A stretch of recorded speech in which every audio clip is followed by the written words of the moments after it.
Ya inicia Zona 8, Tertulias y más. El espacio de noticias y opinión para empezar el día como Dios manda. Zona 8, la experiencia informativa que realmente importa. Quedan con ustedes nuestros panelistas.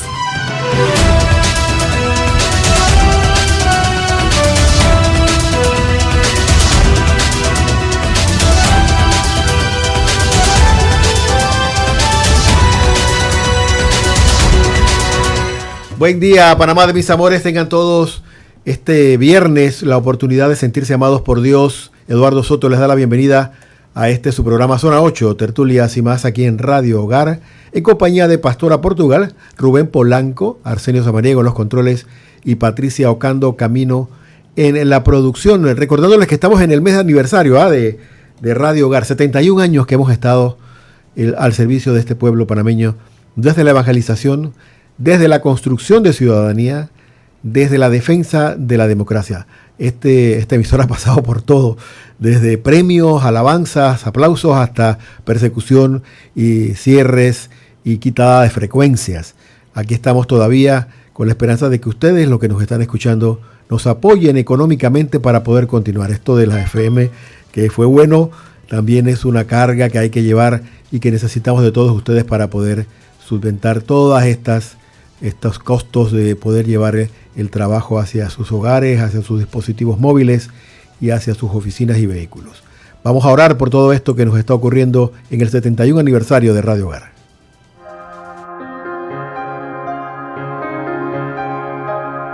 Bajo tu amparo nos acogemos, Santa Madre de Dios. No desoigas nuestras súplicas que te dirigimos en nuestras necesidades. Antes bien, líbranos de todos los peligros, Virgen gloriosa y bendita. Amén.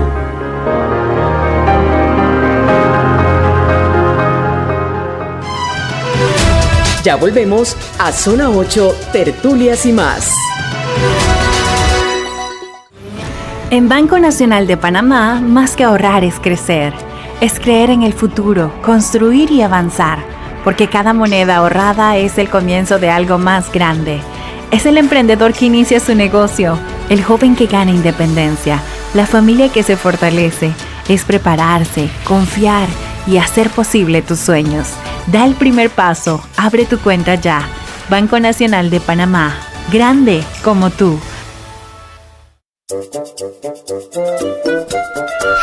Asístelos, un espacio en homenaje a la conexión especial que compartimos con nuestras mascotas.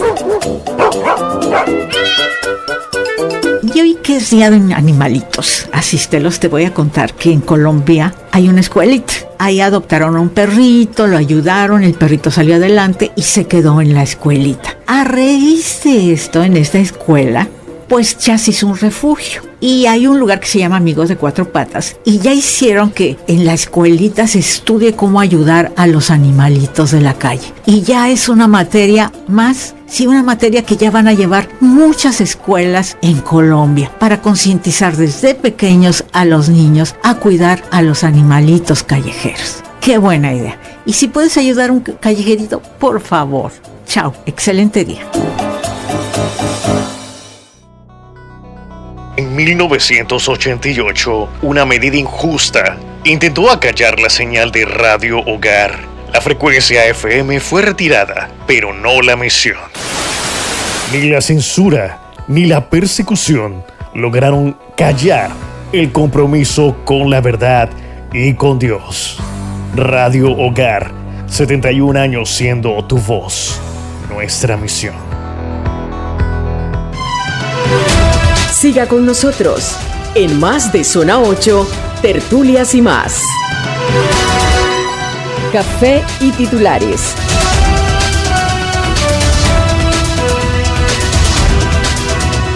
Lo que tiene encendidas las redes es esta decisión de la Contraloría General de la República, que aprobó un nuevo reglamento de medidas precautorias. Este nuevo reglamento le permite a la Contraloría ordenar incluso secuestros sobre patrimonios y adoptar cualesquiera medidas que sean necesarias para proteger los intereses públicos. Esto según la ley de 2022, la ley 351, que le da facultades al ente fiscalizador para hacer esto. Esta situación ha generado reacciones en contra, pero también a favor de algunos gremios, sobre todo en el contexto del viaje que realizó el contralor Anel Flores a Brasil con el presidente, en calidad de contralor, pero que aprovechó para negociar con una empresa de etanol, para traer etanol a Panamá. Ese es el negocio de él, de la caña, ¿no? Coincidentalmente, vamos a verlo desde el punto de vista de las coincidencias. Esta semana el Consejo de Gabinete aprobó una ley para añadir etanol a la gasolina y permitir que algunas empresas, no vamos a decir que la del Contralor, por supuesto que no, puedan importar etanol cuando los productores panameños no lleguen a la meta de que se necesita cada año para poder añadir biodiesel o biocombustible a la gasolina.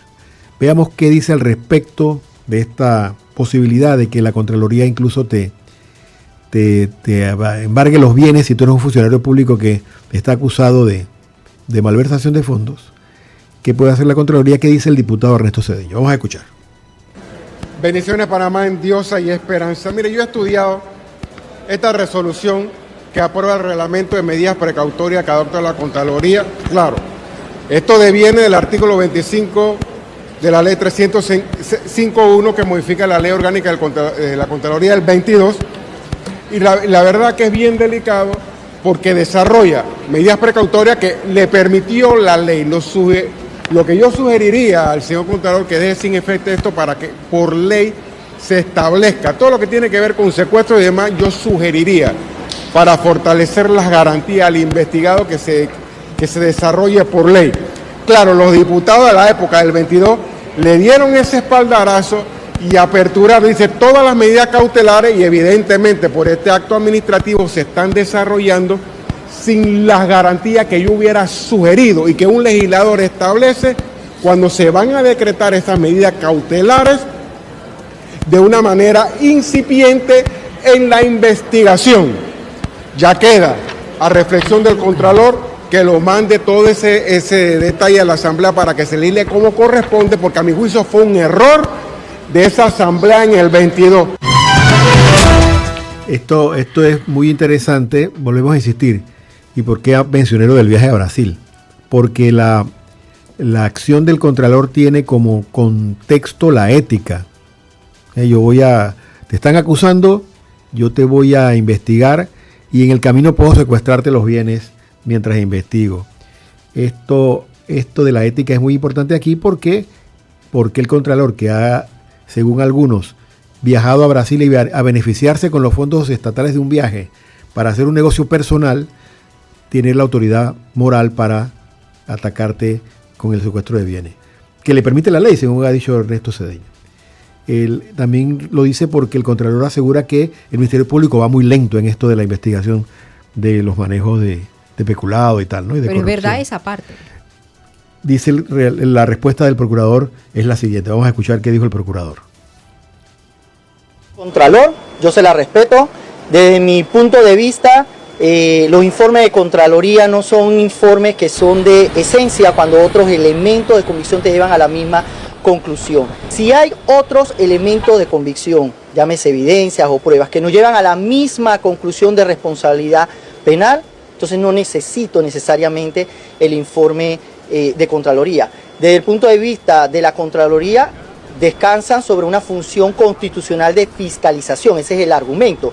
Pero de la misma manera yo tengo que indicar que el Ministerio Público, por disposición constitucional, es el llamado a realizar las investigaciones penales, acreditar el delito y llevar a las personas vinculadas y presentarlos ante los tribunales de justicia. Y esa norma constitucional no tiene limitación ni exige que para poder realizarlo en materia de peculado, yo tengo necesariamente, o los fiscales tengan necesariamente que estar conectados con un informe de Contraloría.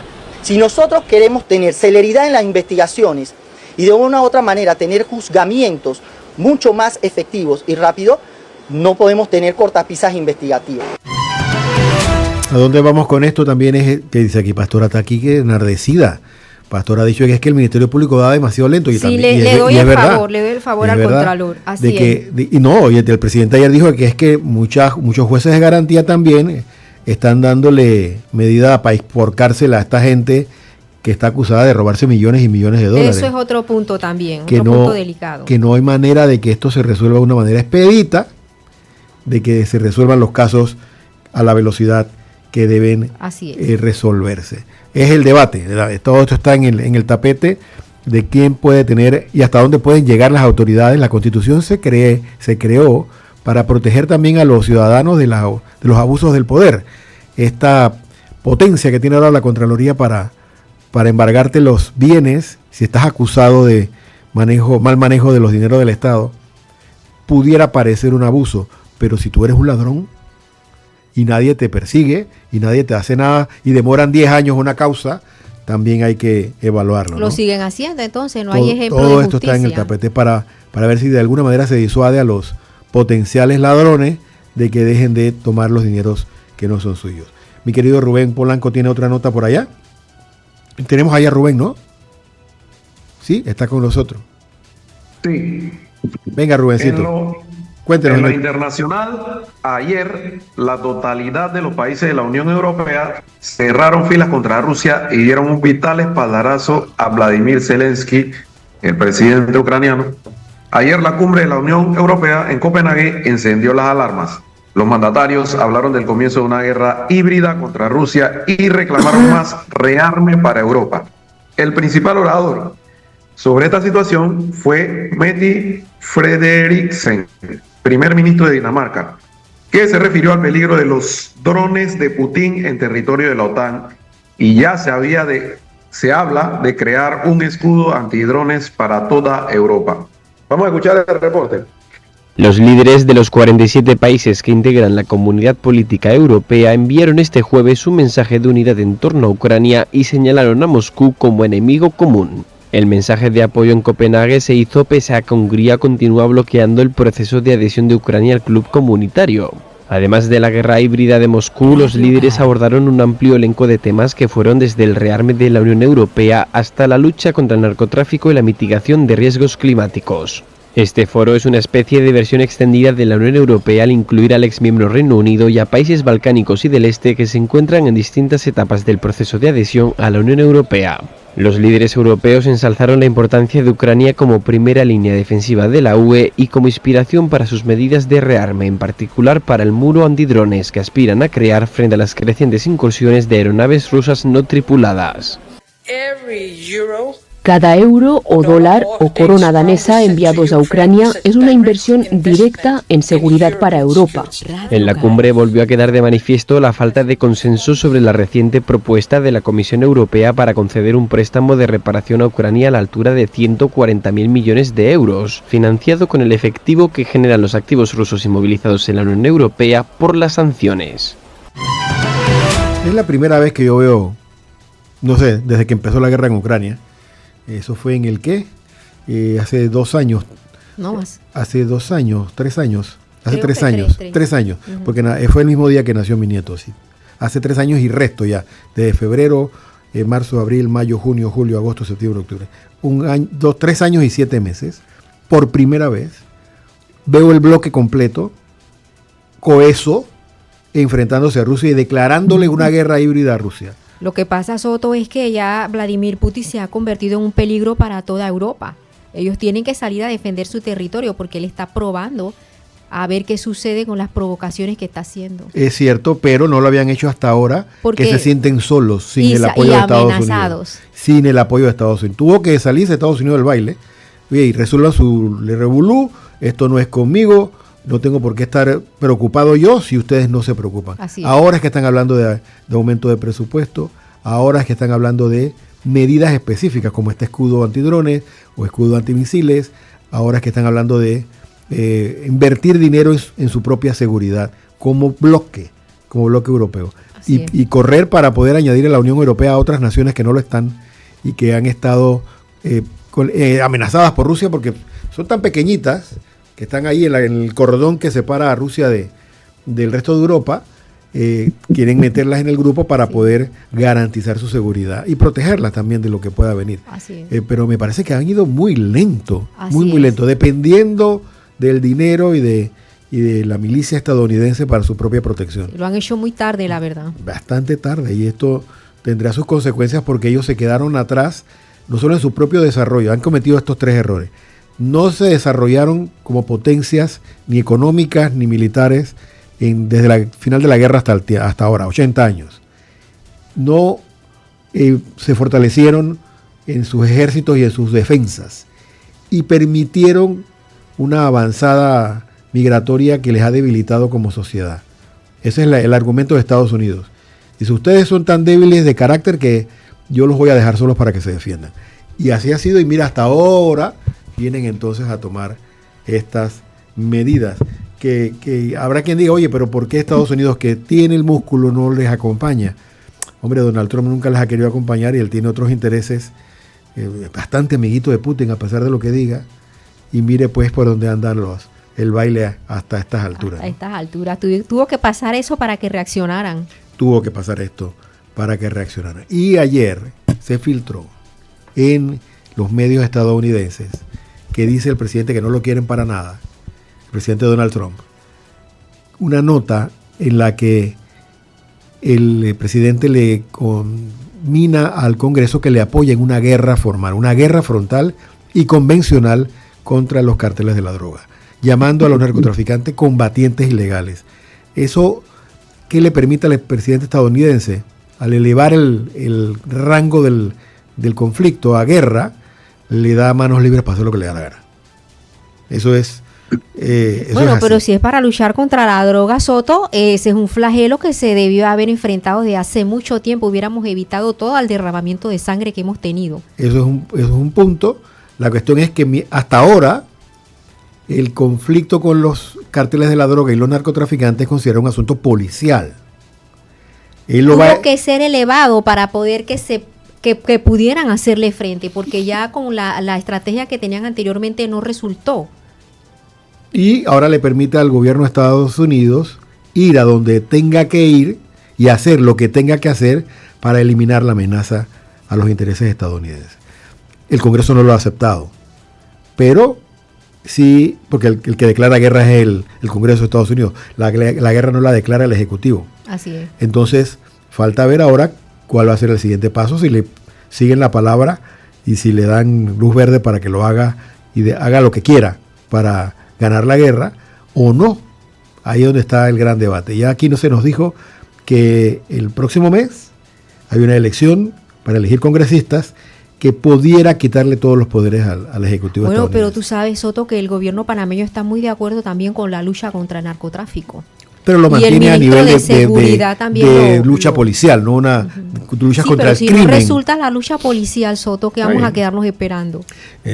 Ya te digo, tienes todo un punto. No vamos a discutir eso a ese nivel, pero sí entender que es mucho más que una simple asunto de yo te esposo y te llevo a la cárcel. Acá estamos hablando de eliminarte sin juicio y también sin investigación. Yo te identifico, te pongo el target de narcotraficante y te disparo. Tienes que ver que cuando se hace este tipo de estrategias, ya ellos han investigado, ha habido una investigación de fondo. Pero no hay ningún sistema judicial que le impida, si se declara la guerra, estamos hablando, ¿no? Que le impida a los Estados Unidos probar que realmente tú eres un narcotraficante. Yo te puedo, si estoy en guerra, yo te identifico como combatiente, te doy el tiro en la cabeza o donde quiera, y después investigo. Ese es el problema de declararle la guerra. Que yo insisto, yo estoy de acuerdo, no es que no estoy de acuerdo. Simplemente conociendo al individuo, él puede identificar a quien quiera como narcotraficante y realmente es un rival económico de sus empresas. Me explico, el cuidado que hay que tener en este asunto es más allá de las simples palabras, porque aquí se rompen todas las reglas del juego. En una guerra todo se vale. Y aunque no creo que llegue hasta allá. Yo creo que el propósito solamente va a ser espero que no llegue hasta allá y que el Congreso le diga sí, pero no. Porque tú sabes, Soto, el desastre que está haciendo el fentanilo y otras drogas más en Estados Unidos. Hay que emprender nuevas estrategias porque y es las que peligroso tenemos hasta que ahora se no lleve funcionan. a otros países. Podemos tenerlo en Panamá también y lo quiera Dios. Así que estoy de acuerdo con la lucha contra el narcotráfico. Por supuesto, con civilización. Así es. Hacerlo civilizadamente. De la mano de los derechos humanos. Exactamente. No irnos más allá de la... Arsenio, te estoy haciendo seña del punto 3. El tener los cuidados de no caer en desmanes, que sería combatir el fuego con fuego. Sí, pero no sabemos si va a pasar, Soto, así que vamos a ver que el cómo Congreso se llevarán las tenga cosas. la suficiente altura para decirle al presidente de Estados Unidos, sí, pero no. Vamos a hacer las cosas que tenemos que hacer hasta donde podamos hacerlo, respetando los derechos de los demás. Ese es el cuidado que hay que tener. Hay otra nota en la mesa que es las palabras del presidente ayer con respecto a la construcción de la vía diplomática. La villa diplomática. Hay todo un debate, o han tomado algunos sectores en la Asamblea, han tomado el tema de la vía diplomática como, Rubén pueda darnos tal vez más datos de esto, como banderita de batalla para boicotear el presupuesto, diciendo, oye, me estás quitando dinero en tal o cual renglón, pero estás metiéndole más de $7 millones a una villa que va a ser para hospedajes y fiestas. ¿Es eso lo que realmente necesita el país? Preguntan aquellos que están adversando el proyecto de la villa diplomática y otros que tiene el presidente. Y esto es lo que él respondió el día de ayer. Vamos a escuchar al presidente entonces en su respuesta.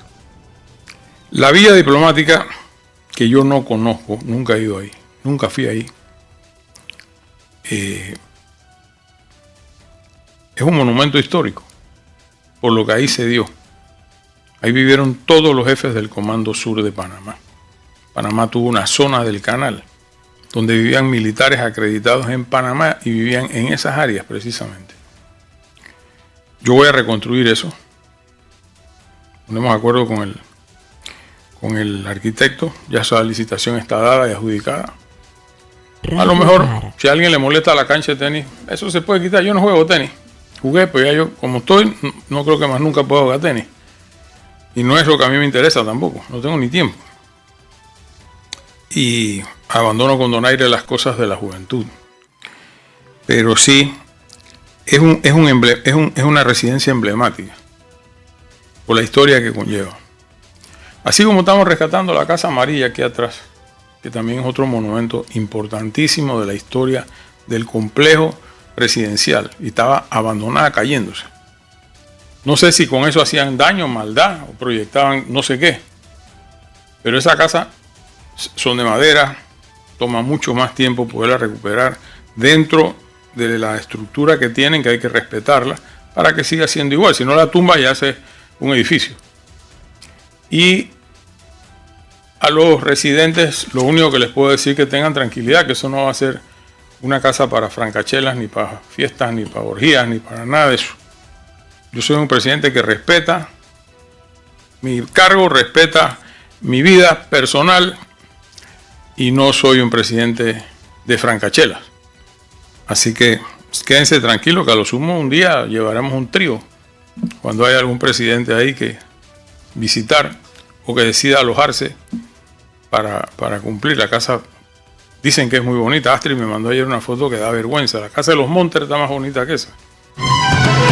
Algo que han dicho, aparte del dinero que se va a destinar a la reconstrucción de la casa, es que será el lugar donde van a hospedar a los oficiales del Comando Sur que vengan acá en estos acuerdos que han hecho con ahora el Secretariado de Guerra de los Estados Unidos, que ahí donde se hospedaban los altos oficiales del Comando Sur cuando estaban aquí, va a ser en este lugar mismo, este mismo lugar.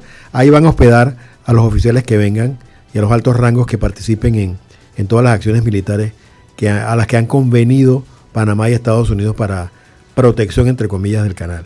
Sí, Soto, y dicen, bueno, tenemos que gastarlo de nuestro presupuesto y vamos a alimentarlos con nuestra plata, y ellos van a estar ahí albergados con nuestro dinero, en compensación de que ellos nos van a ayudar a cuidar el canal. Es el argumento de quienes adversan el proyecto, aparte de la plata que cuesta arreglar eso. Así que el presidente ha respondido como sabe responder él, va porque va, y lo demás no me interesa escucharlo. ¿Usted qué dice, pastorita? Bueno, opino igual que el resto de los panameños. Mucho dinero, para una villa cuando en realidad hay otras prioridades. Pero también se podría llegar con Donald Trump, que él sea el que ponga el apoyo pues para que se reestructure eso, ya que los que se van a hospedar son miembros de su ejército. Y si Donald dice, oye, tú sabes que tú me echaste aquí, tú me echaste de Panamá con ese tratado que no acepto, ¿por qué tengo yo que poner dinero ahora para...? No, en realidad no fue que lo echamos, es que se cumplió el tratado como tenía que ser. Estoy hablando de cómo lo diría el presidente Donald, que no acepta el tratado como bueno. Diga, Rubén, que está... No te hemos escuchado hoy, Rubencito. Yo siento que la molestia y el morbo viene dada por el precedente que hay desde que Donald Trump asumió la presidencia de la República, que manifestó públicamente su interés de recuperar la administración del canal, y que ahora se quiera remodelar la vía diplomática para alojar a los jefes del Comando Sur que supuestamente van a cuidar el canal, es lo que genera más controversia. Sí, hombre. Del proyecto en sí, que son 7 millones, no es que sea un monto bajo, pero hemos visto montos mucho más altos, superiores a ese en cuanto a obras del Estado. Sí.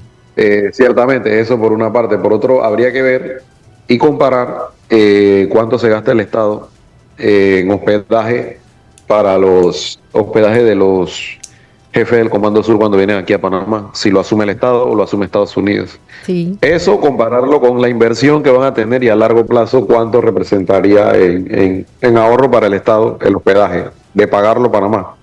Porque si de pronto anualmente estás gastando más de lo que vas a invertir, mejor invierten algo que sea permanente para que ellos se hospeden en vez de estar pagando hospedaje todos los años a estos jefes del Comando Sur. Lo veo desde ese punto, porque usualmente estos proyectos del Estado se sustentan en eso.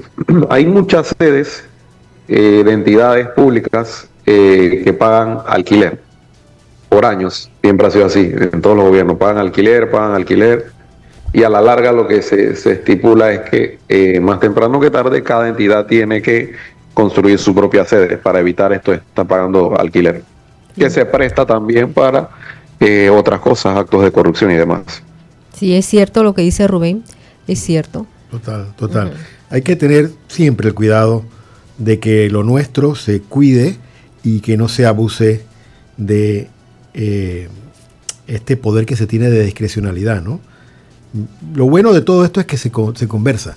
Es público, lo tenemos allí en la mesa y podemos atacarlo o defenderlo.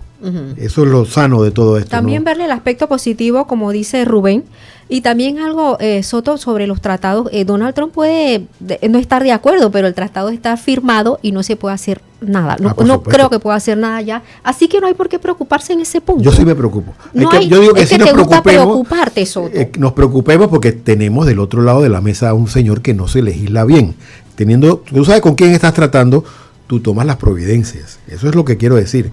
Pero que es capaz de cualquier cosa con tal de obtener sus objetivos. Entonces tenemos que prepararnos y no ceder. Donde cedes una, vas a empezar a ceder en todo. Yo pienso que lo que hay es que saberlo manejar, Soto. Saberlo manejar, una vez tú lo sepas manejar, llevarlo, unas buenas relaciones. Pienso que el presidente Molino lo está haciendo desde mi punto de vista bastante bien, porque está sabiendo manejarlo. Después que sea transparente. Sí, con transparencia, sí. Así que haga las cosas con transparencia, ¿no? Sí. Muy tenerlo bien. como un aliado y no como un enemigo es importante. Hasta ahora ha funcionado, el hombre parece que está entretenido en otras cosas allá abajo y en otros lados del planeta, lo tienen ocupado, pero donde se relaja empieza a buscar enemigos y estamos allí. Soto, cálmate. Tenemos que, por fortuna, el otro mes hay elecciones en Estados Unidos y pudiera que el balance de poder cambie. Ojalá ocurra así. Aquí mientras tanto los debates son otros. Por ejemplo, negarle el dinero que le está pidiendo el oncológico al Ejecutivo, diciendo que hay otras prioridades y también tienen otras medidas que a mí me parecen buenas. Si no tienes el dinero para hacer un hospital nuevo en el oncológico y hay una opción, toma la opción y preocúpate por hacer el hospital cuando tengas los recursos. Esa respuesta está bien. Vamos a escuchar cómo lo dijo el presidente. Y la plata al oncológico es demagogia. El oncológico tiene suficientes recursos asignados. Le hemos habilitado un pabellón enorme de cancerología en la Ciudad de la Salud, con todo muy moderno. Y conversaba con su director, el día de las luces aquí del cáncer, le dije, mira Julio, no tengo 450 millones de dólares para hacer un nuevo hospital oncológico. No lo hay. Vamos a bandearnos con lo que tenemos en la ciudad hospitalaria, que está muy bueno, muy moderno y cumple una misión. Y el oncológico dejarlo un poco más pequeño, quizás para atención, pero no. Así que esas cosas de coger presupuesto y dárselo a los niños pobres y regálalo al oncológico. Los presupuestos son eso. Y cada una de esas entidades tiene ya su presupuesto para trabajar de acuerdo a su plan de funcionamiento. Y decir, no hagan esta obra y cojan los 7 millones y déselo al oncológico. Esto no es una Teletón. El presidente tiene un punto aquí. Si tenemos una manera de solventar el problema, ahora hagámoslo y después vemos qué hacemos con la necesidad grande. Sin embargo, conociendo este país nuestro, el oncológico acepta la curita y esa curita va a ser eterna. No van a hacer el hospital. También ahí hay un punto, ¿no? Conociendo cómo funcionan las cosas en este país y cómo han funcionado por los últimos 122 años. El sueño eterno. Tengamos este cuidado de tener las prioridades, que es lo que creo que están discutiendo los diputados en las diferentes bancadas dentro de la Comisión de Presupuesto. El principio que rige el diseño del presupuesto. ¿Cuál es el principio? No hagamos obras porque sí, sino regidas por un principio y una meta. ¿Cuál es el objetivo de este gobierno respecto al presupuesto de este año y cuáles son los principios que rigen el diseño del presupuesto? Por ahí es la cosa. Ya vemos que no necesariamente ni es la educación, ni es la salud, ni es el desarrollo del campo. Están preocupados por eso. Y de ahí todas estas preguntas, las respuestas del presidente, si bien son atinadas en algunos aspectos, tal vez el tono en el que lo dice, como siempre, lo que desatan es más críticas. Y por otro también tener la elasticidad de vida para transigir. La Asamblea Nacional es el órgano por excelencia de la negociación, de la transacción, del consenso. Si tú te niegas al consenso inmediatamente, antes de empezar la conversa, no tenemos ninguna posibilidad de salir adelante. Así es. Eso Posiciones radicales afectan todo consenso. Totalmente. Vamos entonces a la pausa y continuamos con Zona 8, tertulias y más. Ya volvemos a Zona 8, tertulias y más. Participa y gana con nuestro Yapi Hours. De lunes a viernes, en la buena hora, en la calle, con un ganador semanal. Participa y celebra con nosotros el cumpleaños de Radio Hogar. 71 años siendo tu voz. ¿Tienes alguna intención especial por la salud de tus seres queridos, por su bienestar espiritual o corporal? ¿Te gustaría pedir por el eterno descanso de algún familiar fallecido? Este es el momento de elevar tu voz al Señor. Inscribe tus intenciones hoy mismo en el Rosario en Familia y juntos rezaremos por la salud y la paz de los tuyos y la resurrección de aquellos que ya partieron. Llama a nuestras oficinas al 270-0141 o escríbenos al WhatsApp al 6428-8597. La familia que reza unida permanece unida. El Rosario en Familia.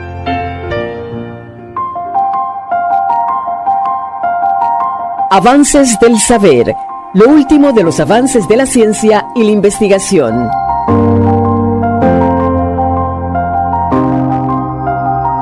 Y hoy, que es Día de Ciencia, les iba a hablar de muchas mujeres que han hecho ciencia y que no han sido reconocidas. Pero de última hora se dio a conocer que una gran mujer, sí, también científica, pero una gran mujer que se preocupaba por los animales, murió el día de ayer. Y es Jane Goodall, reconocida etóloga y primatóloga. O sea, ella defendía a lo que son los chimpancés, los gorilas, todo lo que es la primatología. Resulta que Jane Goodall, etóloga y primatóloga británica, falleció este miércoles a los 91 años por causas naturales. La investigadora fue reconocida mundialmente por sus innovadoras investigaciones sobre la conducta de los chimpancés salvajes y también protegía toda la naturaleza, los animales, todo la selva. Se la pasaba en Tanzania, viajaba por todo el mundo y protegía también a los niños. Así es que esta mujer será recordada con todo respeto, porque lo que hizo fue dedicar su vida a eso, a los animales, a la naturaleza y hacer el bien a los demás. Pueden consultar en las redes porque era una mujer muy conocida, muy respetada, y en cualquier red, en el Instagram, Twitter, pueden encontrar algo de su vida. Que tengan un excelente día y que les vaya muy bien, y que si pueden, ayuden a un callejerito. Gracias.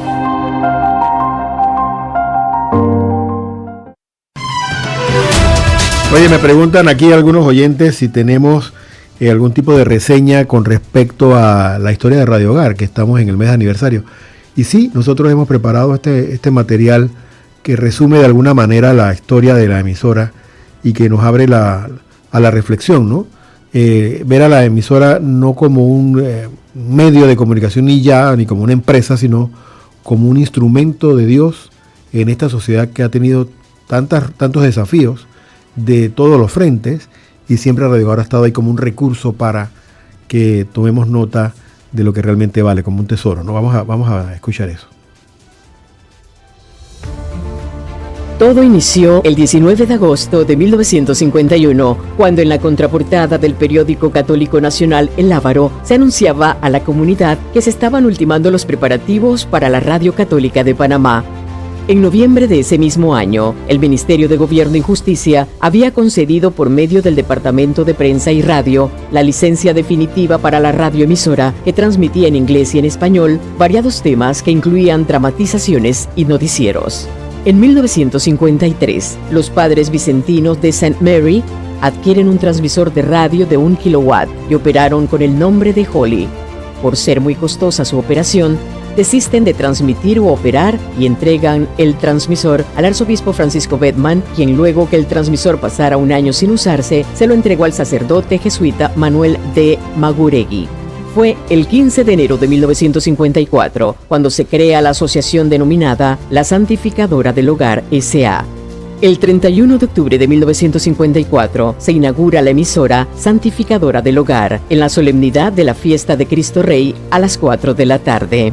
En 1959, el padre Enrique María de Laburu, segundo director de Radio Hogar, se destaca por el programa en radio y televisión llamado La Corte de los Milagros, cuyo objetivo era asistir a los más necesitados con alimentos, estufas, refrigeradoras, entre otros productos. En diciembre de 1964, Radio Hogar logra notoriedad ante el Comité Permanente Pro Aseo y Ornato Capitalino y la ciudad de Panamá por su valiosa colaboración en la promoción y mantenimiento de la limpieza en esta ciudad. Radio Hogar sufrió tiempos muy difíciles debido a la presión que ejercía la dictadura militar en los años 70 y 80, tiempo durante el cual la emisora se distingue haciendo radio libre en la lucha de la libertad de expresión, aunque el costo fue la pérdida de la frecuencia modulada. La emisora ha pasado por varios sitios. Estuvo en el Arzobispado, en la Avenida B y en el Colegio Javier en Perejil, luego en Calle 50 y Vía España, en Vía Porras, donde vivió tiempos difíciles durante la dictadura, y posteriormente en San Francisco de la Caleta, Vía Cincuentenario, donde se mantuvo por más de 20 años hasta el año 2019, que se mudó a la oficina actual en el Arzobispado de Panamá, en Carrasquilla. El 25 de agosto del año 2005, los padres jesuitas traspasan Radio Hogar a la Arquidiócesis de Panamá y se crea Fundación para la Promoción Radial de la Fe Católica, FUPRA-FE, bajo la administración del sacerdote Manuel Villarreal, quien lleva este medio a la era digital en distintas plataformas y redes sociales. Se logra recuperar la frecuencia 94.1 FM, que por muchos años le fue negada a la Iglesia Católica, y a la vez logra extender su señal en FM a nivel nacional. Radio Hogar, durante 70 años, le ha prestado servicio a los hogares panameños. Ha sido parte de historias enriquecedoras y transformaciones de fe, tornándose en testigo de muchas vivencias en las que Dios ha sido el protagonista de desenlaces y frutos de amor. ¡Felicidades a Radio Hogar! El invitado tiene la palabra.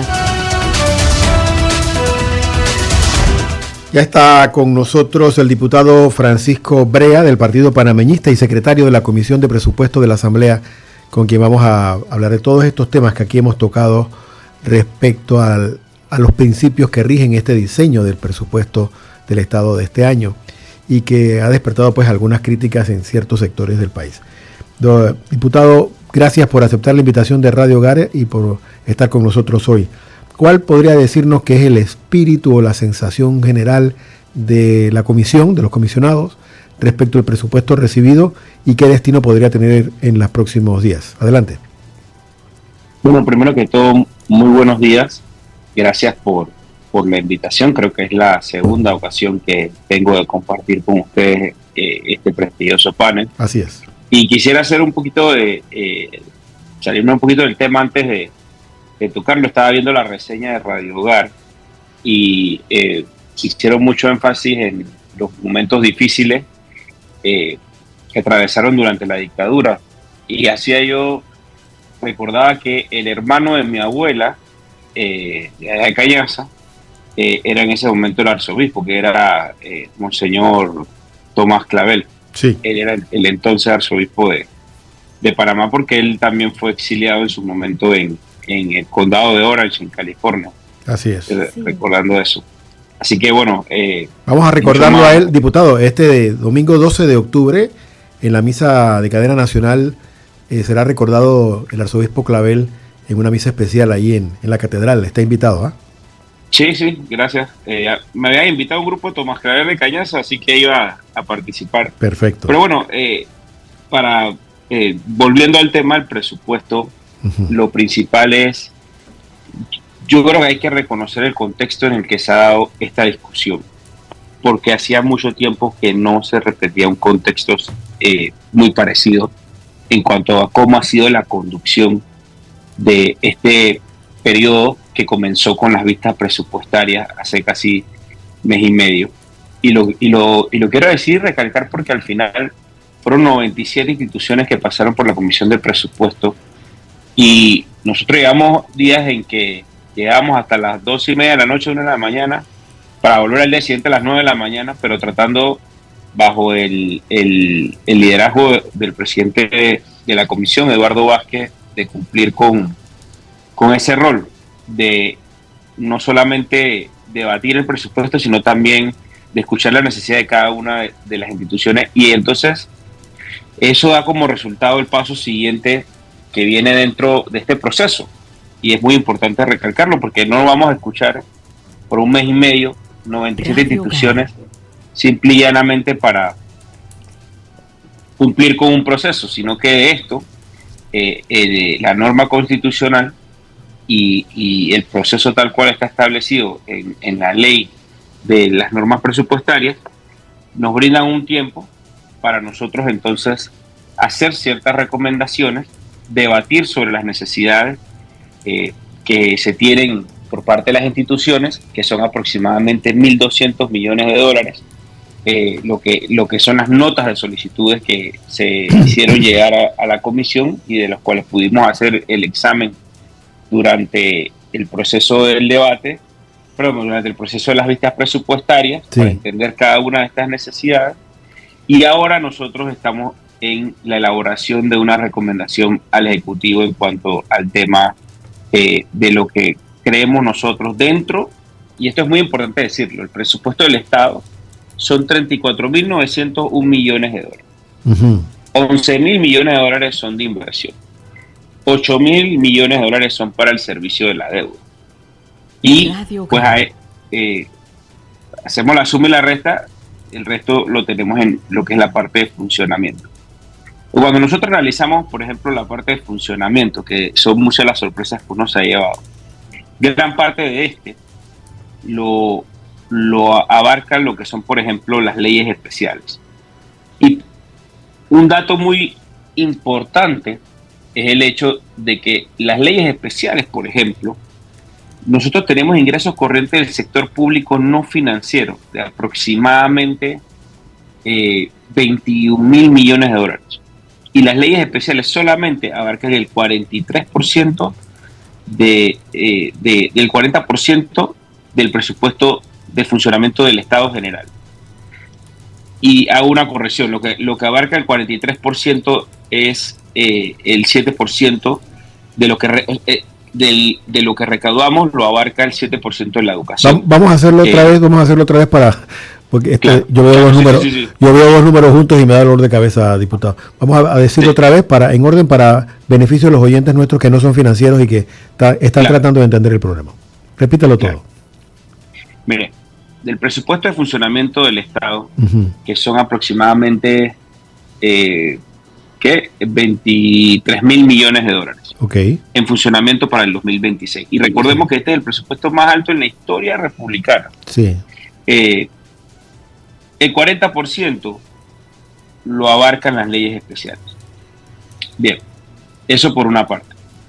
Luego tenemos la discusión porque mucho de las instituciones educativas fueron recortadas, y ahí nosotros hicimos un análisis porque la ley nos dice que tenemos que adjudicar el 7% para invertirlos en educación. Y este 7% de los ingresos corrientes, para definir qué son los ingresos corrientes son los que entran a la cuenta del Tesoro proveniente de lo que genera el Estado. El resto es deuda. De ahí entonces el 7% de la educación abarca el 43% de los ingresos corrientes.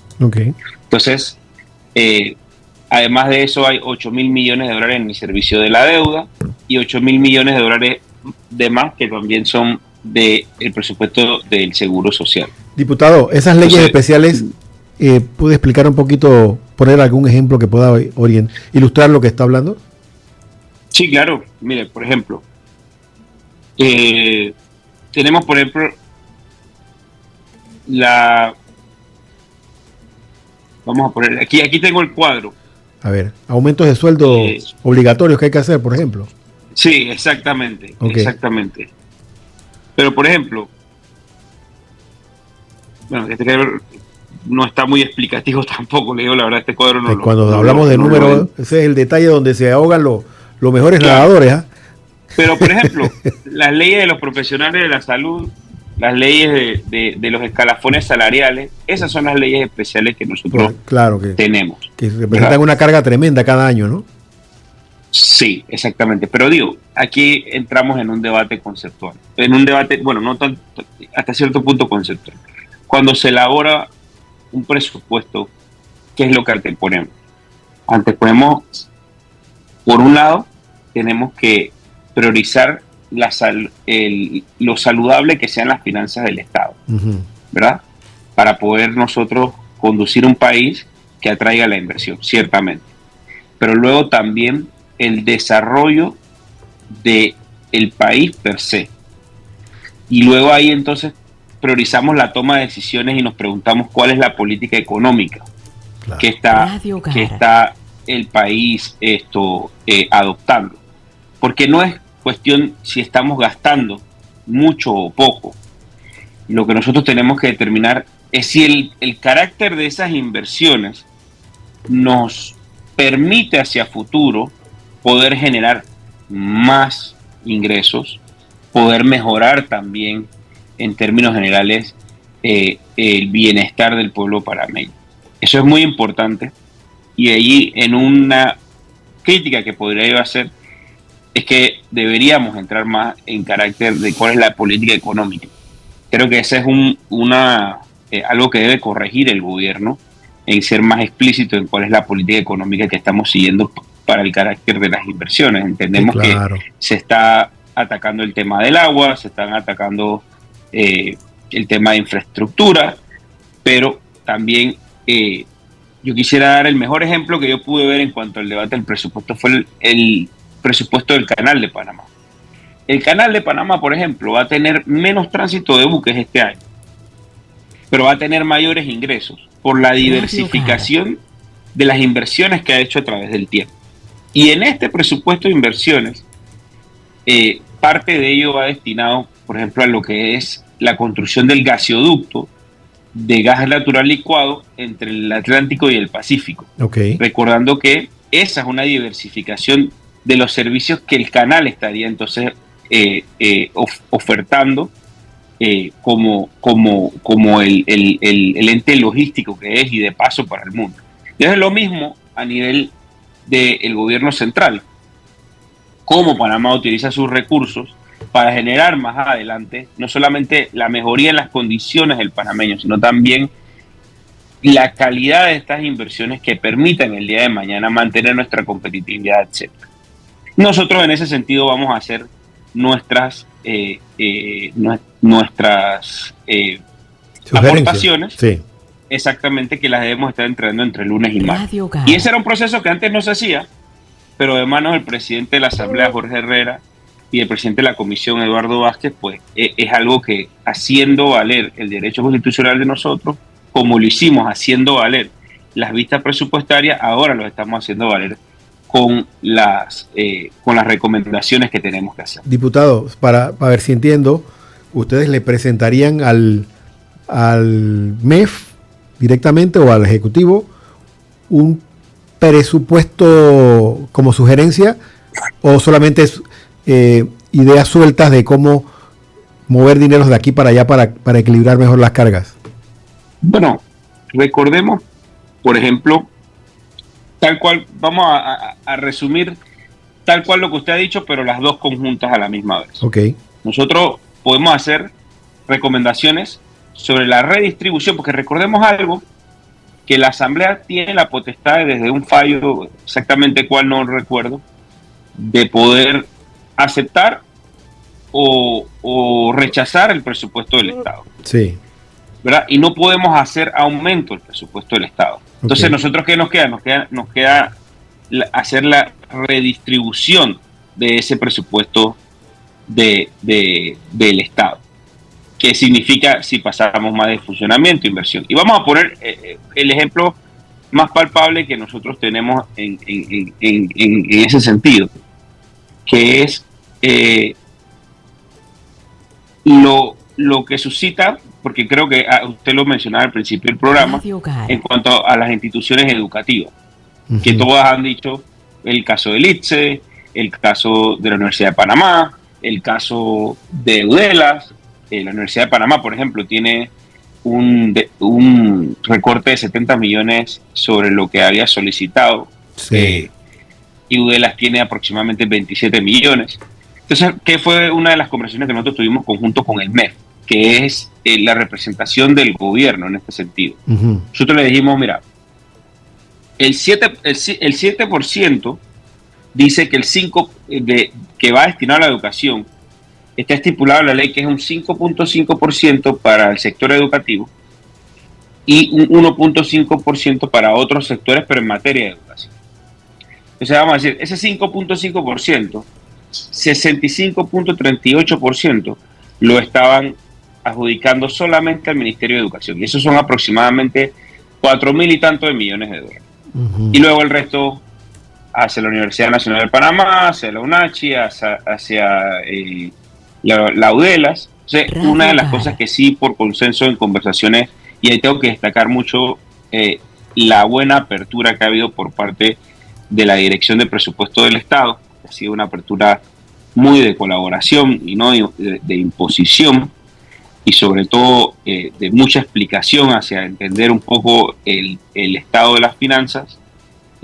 Nosotros lo que dijimos, mira, nosotros como orden de prioridad sí creemos de que la distribución de este 5.5% no debe estar adjudicado tanto en Meduca, sino que debe redistribuirse, cuestión de poder ir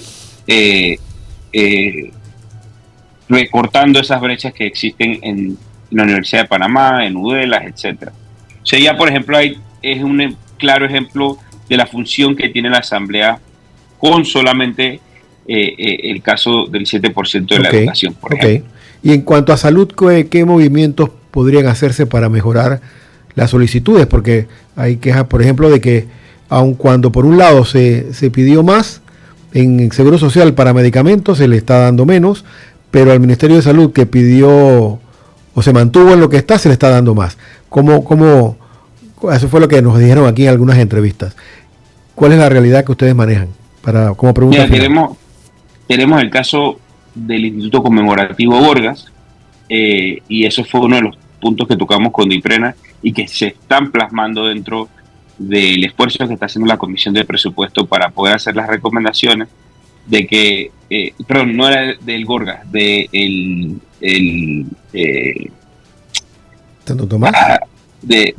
hospital oncológico. El oncológico, exactamente. Nosotros priorizamos que se le brindara creo que son 8 millones que le hacían falta de recorte. Sí. Y exactamente, pues tal cual como usted lo dice, lo que es la redistribución, que si en medicamentos, y hay algún tema muy importante que lo ha dicho la diputada Prado repetitivamente. Nosotros ubicamos 67 millones de dólares que van dedicados específicamente a lo que es las bonificaciones. Hay algunas bonificaciones que en efecto son por ley, pero la gran mayoría de las bonificaciones entran dentro del presupuesto de funcionamiento de las instituciones y realmente las bonificaciones deben darse como parte de ahorros que generan las instituciones, no como parte de su funcionamiento. Es decir, tú no puedes tener predestinado, a menos que sea ley, una bonificación. Tú debes dar una bonificación en base a haber creado ahorros, a mejorar el desempeño, etcétera.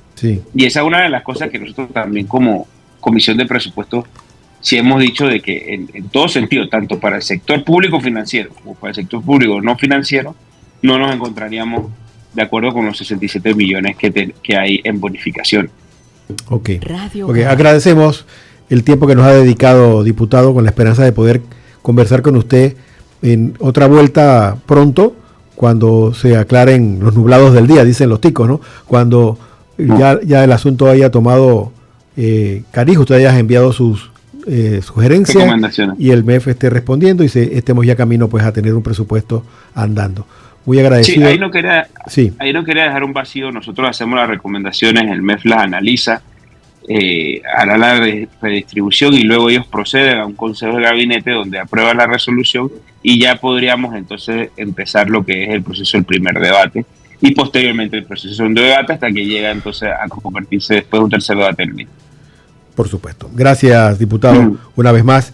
Que tenga usted un buen día, buen fin de semana y todos ustedes también. Muchas gracias a todos. De esta manera cerramos Zona 8, tertulias y más, con la esperanza de que realmente todos ustedes tengan un fin de semana lleno de Dios. Eduardo Soto se despide en compañía de Pastora Portugal, Patricia Ocando Camino, Rubén Polanco y Arsenio, que nos dice que tenemos esta tarde para Acuarela Panamá. Esta vez tenemos tanda de décimas porque es lo que a muchos de los oyentes les gusta, así que tanda de décimas esta tarde en Acuarela Panamá.